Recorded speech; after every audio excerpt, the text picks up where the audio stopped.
নমস্কার বন্ধুরা, অভিনব চৈতিস ব্লগে তোমাদের সবাইকে আবার একবার স্বাগত জানিয়ে আজকে নতুন আর একটা ব্লগ শুরু করছি। আজকে শুক্রবার সকালবেলা এখন প্রায় 8:30টার মতো বাজে। ছেলের জন্য সকালবেলা একটু গরম গরম ডাল ভাত রান্না করে দিয়েছি। আজকেরই খাওয়া দাওয়া সেরে নিয়ে সাইকেল নিয়েই বেরোচ্ছে স্কুলের জন্য। আসলে আজকে তো শুক্রবার, বিকেলবেলা বাড়িতে এসে একটু টিফিন খেয়ে তারপর সেই ডানকুনিতে যাবে আবার কোচিং করতে। তো ও বেরিয়ে যাওয়ার পরেই একদম ঝটপট করে রান্না কাজ শুরু করে দিয়েছি, কারণ শুক্রবার আজকে তো আবার ওর তোমাদের দাদারও তাড়াতাড়ি বেরোনো, একদম 11:30টার মধ্যে ভাত খেতে বসবে। তো গতকাল বাজার থেকে একটু ভালো কচু পেয়েছিল, আর ও তো খুব ভালোই জানে আমি এই সমস্ত কচু, যে কোনো সবজি আনাজ খেতে, ঘুরিয়ে ফিরিয়ে রান্না করতে ভীষণ ভালোবাসি। তো কচুটা কালকে আর করবার সময় পাইনি বলে আজকে সকালবেলা উঠে ভাত বসিয়ে সেই ফাঁকেই কচুর খোলাগুলো ছাড়িয়ে রেখেছিলাম। আর ডুমো ডুমো করে আলু কচু কাটতে কাটতেই তোমাদের দাদাকে সকাল সকাল তুলে চা দিয়ে বাজারে পাঠিয়ে দিয়েছিলাম, যে কি বাজারে রান্না হবে, বিশেষ করে একটু চিংড়ি মাছ, আর যদি কিছু মাছ আনুক বা কিছু আরও যদি বাজারের যা জিনিসপত্র আনাবার থাকে সেগুলো আনিয়ে নেওয়ার জন্য। তো চিংড়ি মাছ এনে দিতেই ঝটপট করে সেগুলোকে কিছুটা বাছাই ছিল, আর কিছুটা ওই পিঠের ময়লা সুতোটা বার করে দেয়া, এগুলো পরিষ্কার করে লবণ হলুদ মাখিয়ে রেডি করে রেখেছি। দিয়ে প্রথমে একটু তেল বেশি দিয়ে আলুগুলোকে মজমজে করে ভেজে তুলে রেখেছি, আর তারপর কড়াতে গরম তেলের মধ্যে কচুটা দিয়ে দিয়েছি, আর সামান্য একটু লবণ দিয়ে গ্যাসটাকে কমিয়ে বাড়িয়ে মিডিয়ামে রেখে একটু ঘুরিয়ে ফিরিয়ে ভালো করে একদম ভেজে নেব, যেন কচুটা খুব ভালো করে ভাজা হয়ে যায়, আর ভাজতে ভাজতেই অর্ধেকের বেশি সেদ্ধ হয়ে যায়। কচুটা আমি দেখেছি খেতেও আর রান্না করতেও দুটোভাবেই ভেজে করলে টেস্ট তো বেশি ভালো হয়, সেই সঙ্গে ভেজে রান্না করলে কচুটা একটু লাল লাল মতো হরহরে হয়ে যায় না। যদি ওটা সেদ্ধ করে রান্না করা হয় তখন কিন্তু একটু সেদ্ধ হয়ে গেলেই একটু হরহরে ভাবটা আসে।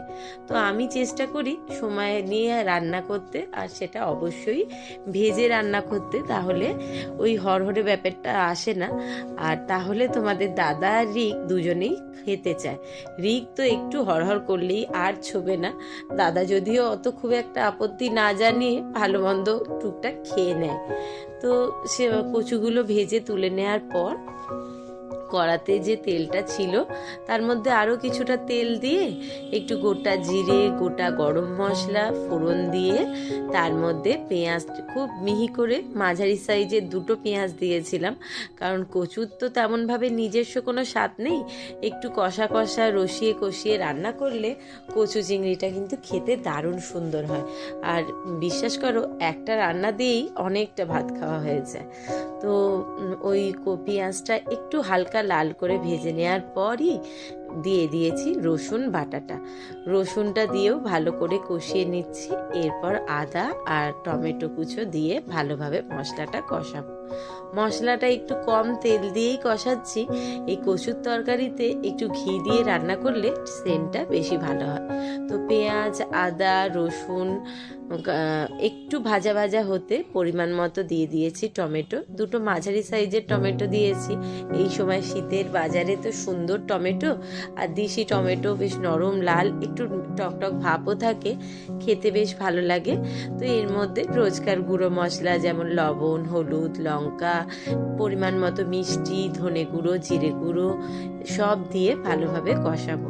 একটু মিষ্টি তো কচুর তরকারিতে অবশ্যই দিতে হবে, আগেই বললাম কচুর নিজস্ব স্বাদ নেই, তাই সেটাকে ভালোভাবে মশলা দিয়ে রসিয়ে কষিয়েই রান্না করতে হবে।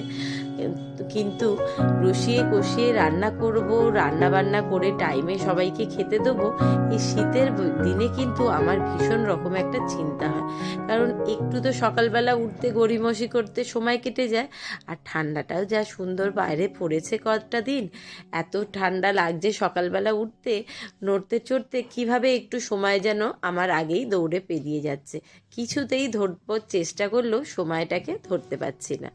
যাই হোক, মশলাটা কষিয়ে নেওয়ার পর চিংড়িটা আর আলাদাভাবে ভাজিনি, ওই মশলার সঙ্গেই চিংড়িটাকে দিয়ে সামান্য একটু কষিয়ে নেব, খুব কষাবো না, কারণ চিংড়ি মাছ তো খুব একটা ভাজতে সময় লাগে না, আর সবচেয়ে বড় কথা খুব একটা ভাজবার দরকারও পড়ে না।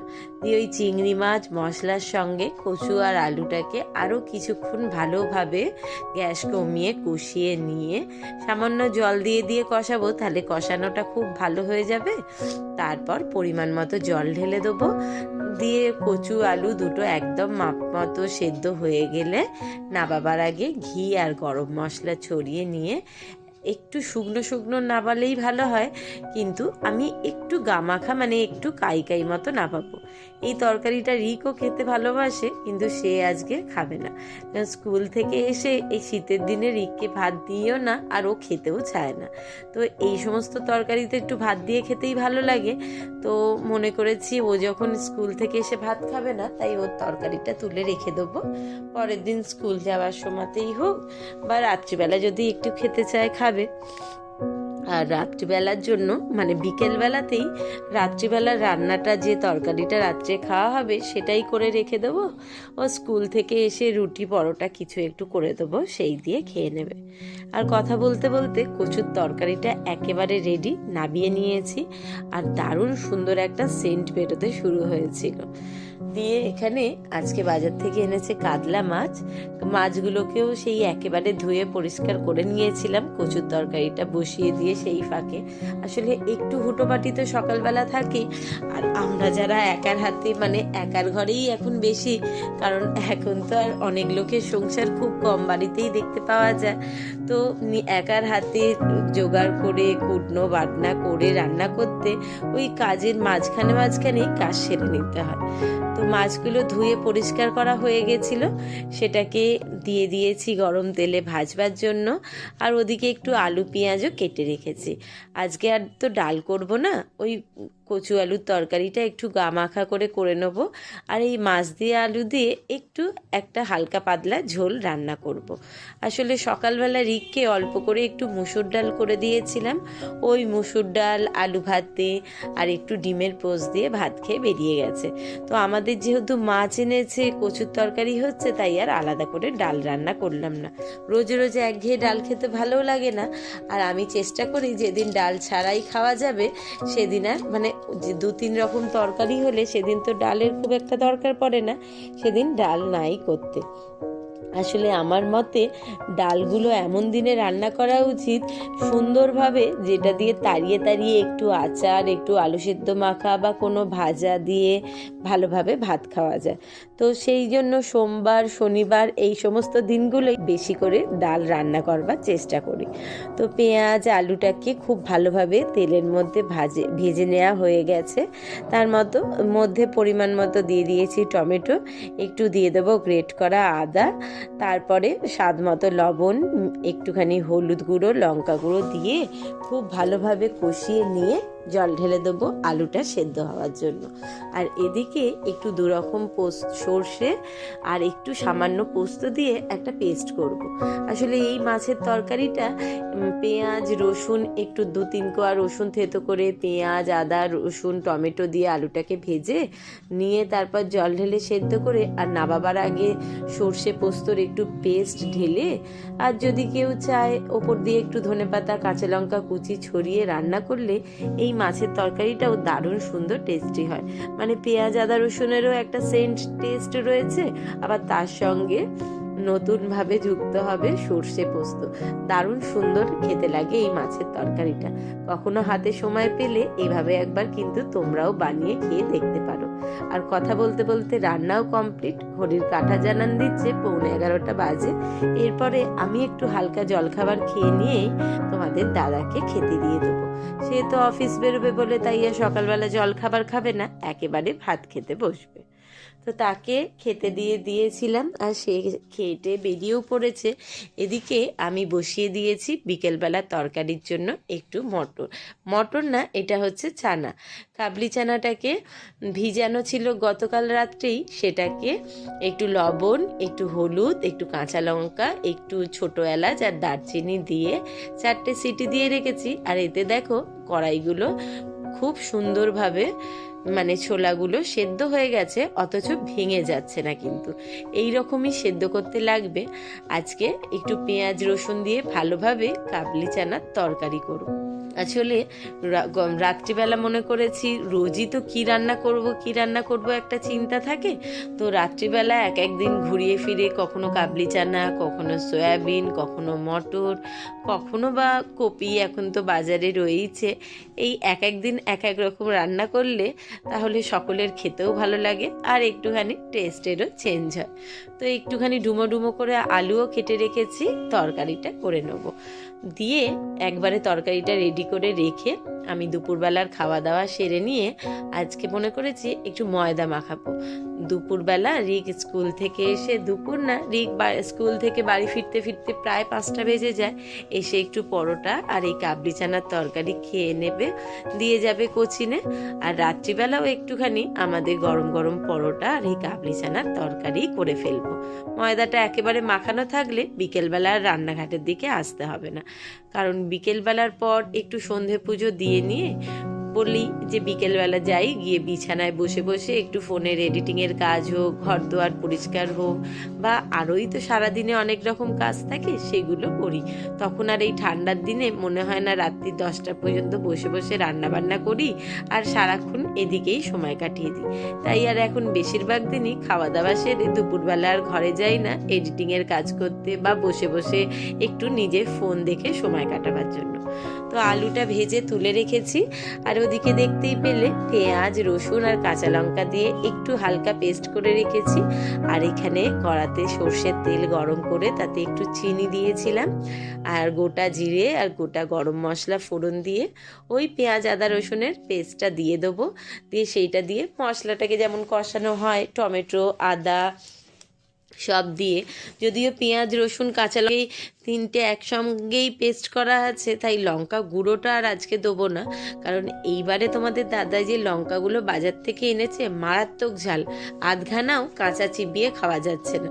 যদিও আমরা খুবই কম ঝাল খাই, কিন্তু এই যদি একটু একটু করে ঝাল খাওয়া শুরু করেছি এখন, হলেও এই লঙ্কাতে এতটাই ঝাল যে আধখানা কাঁচা লঙ্কাও ইচ্ছা হলেও ঘি ভাত দিয়ে মেখে খাওয়া যাচ্ছে না। তো যা লঙ্কা দিয়েছি 3টের মতো, সেটাতেই তরকারিতে দারুণ সুন্দর ঝাল হয়ে যাবে, আলাদা করে আর ঝাল দেবো না। মানে পেঁয়াজ রসুন লঙ্কার মশলাটা কষানো হয়ে গেছে, এবার গ্রেট করা আদা আর কুচিয়ে নেওয়া টমেটো দিয়ে দিয়েছি, সেটাও একটু নরম হতে শুরু হয়ে গেছে।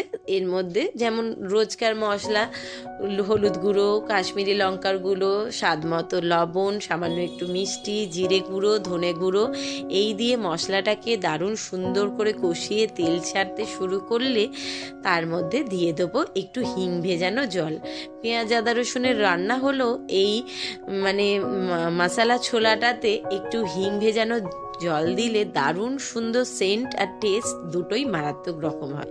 আর এটা যেহেতু একটু কষা টাইপের হবে, তো এটাতে একটু তেল বেশি দিয়েছি, তাতে রান্নাটা দারুণ সুন্দর হয়। তেলটা ছাড়তে শুরু করে ভালোভাবে মশলাটা কষানো হয়ে গেছিলো, তার মধ্যে ওই সেদ্ধ করে রাখা ছোলাগুলো দিয়ে দিয়েছি। ছোলার মধ্যেও তো সামান্য একটু হলুদ, একটু গোটা গরম মশলা দেয়াই ছিল, তাই জন্য ছোলাটার মধ্যে দারুণ সুন্দর একটা রং এসছে। এবার আলুগুলোও দিয়ে দিলাম।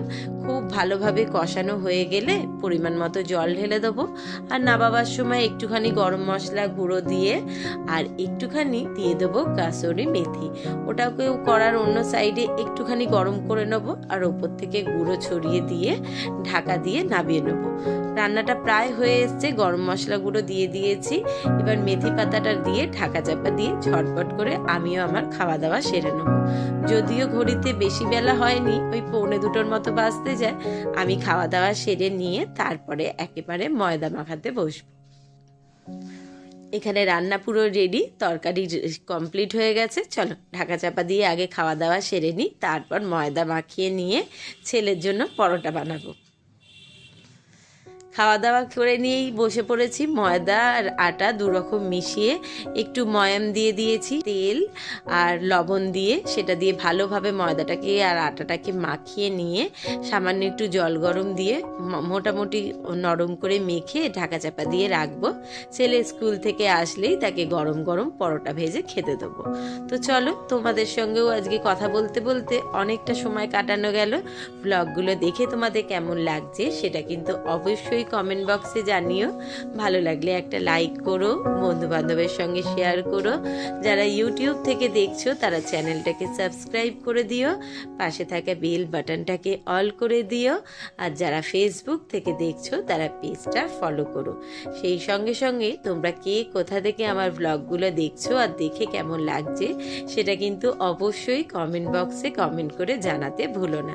আজকের মতো ভিডিওটা তাহলে এখানেই শেষ করছি। সবাইকে শুভরাত্রি জানিয়ে সকলে ভালো থেকো, সুস্থ থেকো। খুব শিগগিরই নতুন আর একটা ব্লগ নিয়ে ফিরে আসছি। ছেলেও এসে গেছে, আর এখানেই শেষ করলাম। টাটা।